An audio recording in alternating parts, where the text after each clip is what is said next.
Sun Risers Hyderabad జట్టులో అత్యంత కీలకమైన ఆటగాళ్లలో డేవిడ్ వార్నర్, రషీద్ ఖాన్ ముందు వరుసలో ఉంటారు. వీళ్లిద్దరూ హైదరాబాద్ కు కొండంత బలం అనే విషయం మరొక్కసారి నిరూపితమైంది.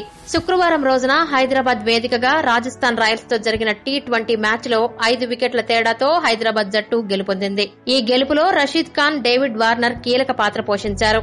రాజస్థాన్ బ్యాట్స్మెన్ హైదరాబాద్ బౌలర్లని అలవోకగా ఎదుర్కొంటూ భారీ స్కోర్ దిశగా సాగుతున్న క్రమంలో జోస్ బట్లర్ లాంటి కీలక వికెట్ తీయడమే కాకుండా ఓవర్ కి 6 పరుగులకు మించి పరుగులు ఇవ్వకుండా రాజస్థాన్ బ్యాట్స్మెన్ ని కట్టడి చేశాడు రషీద్ ఖాన్.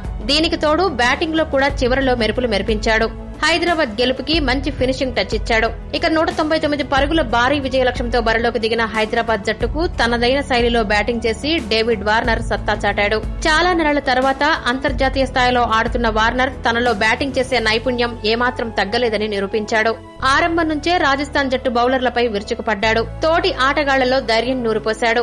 బౌండరీలే హద్దుగా చెలరేగిపోయాడు. మొత్తానికి ఈ ఇద్దరూ కలిసి రాజస్థాన్ విజయాన్ని గల్లంతు చేశారు. IPL 2019లో మొదటి విజయాన్ని హైదరాబాద్ జట్టు అందుకునేలా చేశారు. హైదరాబాద్ జట్టు ఇలానే IPL మొత్తం ఆడాలని ఆ జట్టు అభిమానులు కోరుకుంటున్నారు. ఈ వీడియో గనక మీకు నచ్చినట్లయితే లైక్, షేర్, కామెంట్ చేయండి. మరిన్ని ఆసక్తికర అంశాల కోసం మా ఛానల్ ని సబ్స్క్రైబ్ చేసుకోండి.